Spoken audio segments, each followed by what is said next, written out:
Once the idea settles that your skin may not be reacting randomly, another belief tends to surface almost immediately.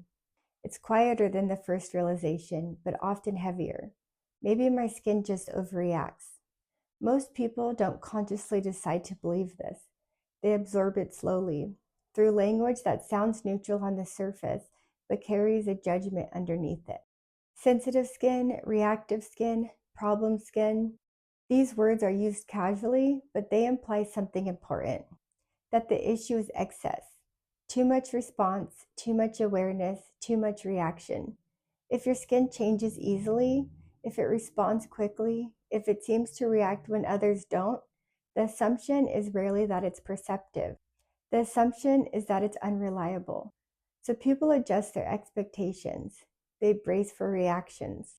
They anticipate flare-up.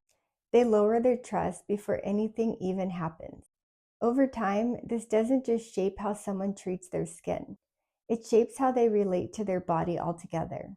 You start preparing for inconvenience instead of understanding signals. You expect disruption instead of information. You learn to work around your body rather than listen to it. And slowly, almost without noticing, you stop asking why. When something flares, the explanation is already waiting. That's just how my skin is. When something feels off, it's framed as an overreaction. I'm probably just sensitive. This is where perception begins to narrow. Because when a system is labeled unreliable, its signals are treated as noise rather than data. Something to quiet down, override, or tolerate rather than interpret. But that framing is fundamentally flawed. Biology does not overreact in the way we use the word socially. Living systems are not dramatic. They are economical. They conserve energy. They respond when conditions change, and they stop responding when stability returns. Inflammation is not an emotional response. Sensitivity is not a personality trait. These are psychological processes that require signaling, coordination, and energy. A system that truly reacts without cause would exhaust itself quickly. It would not be sustainable. What we call sensitive is often a system that detects change earlier than others. What we call reactive is often a system that responds before strain accumulates. What we call problem skin is frequently a system that refuses to stay silent. This isn't fragility, it's precision. But precision is uncomfortable in a culture that values predictability and convenience. Systems that respond early disrupt routines. They don't wait until damage is obvious. They don't align with timelines that prioritize efficiency over awareness. So early responders are framed as difficult, not because they're wrong, but because they're inconvenient. This is why so many people are taught to manage their skin instead of understanding it. They learn to avoid triggers without context. They learn to suppress responses without explanation.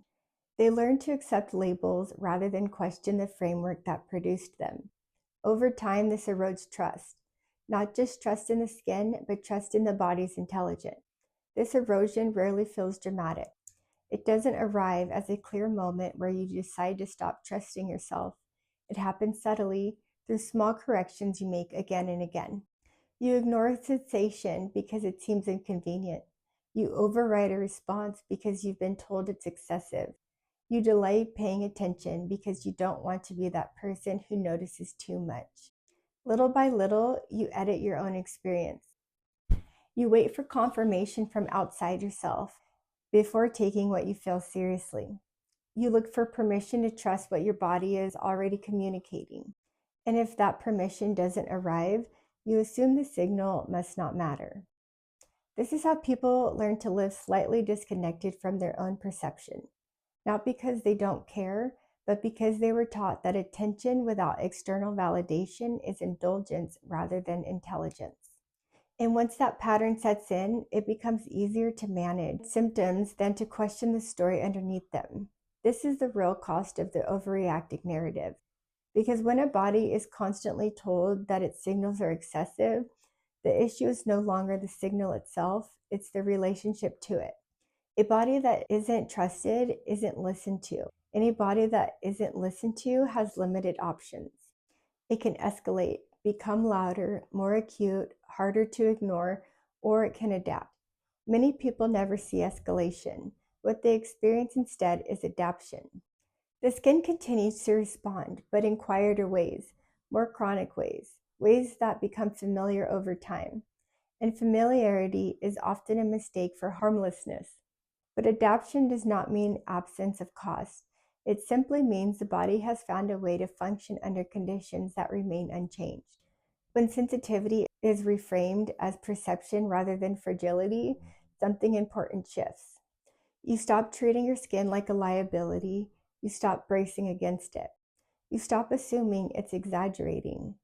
Instead, you begin to consider that it may be doing exactly what it was designed to do: respond acutely to the conditions it encounters. This doesn't mean every signal is urgent. It doesn't mean every response requires action. And it doesn't mean anything is wrong. It means information is present. And information only becomes a problem when it's ignored, misinterpreted, or silenced. The moment you release the belief that your skin is overreacting, the emotional tone changes. Instead of frustration, there's a curiosity. Instead of self-blame, there's a steadiness. Instead of distrust, there's a space. You're no longer arguing with your body. You're beginning to listen, which leads to a more grounded question than the one you were taught to ask. Not how do I control this, but what kind of information has my skin been giving me all along? That question doesn't demand immediate answers, but it creates the conditions for understanding, which is exactly where we're going next.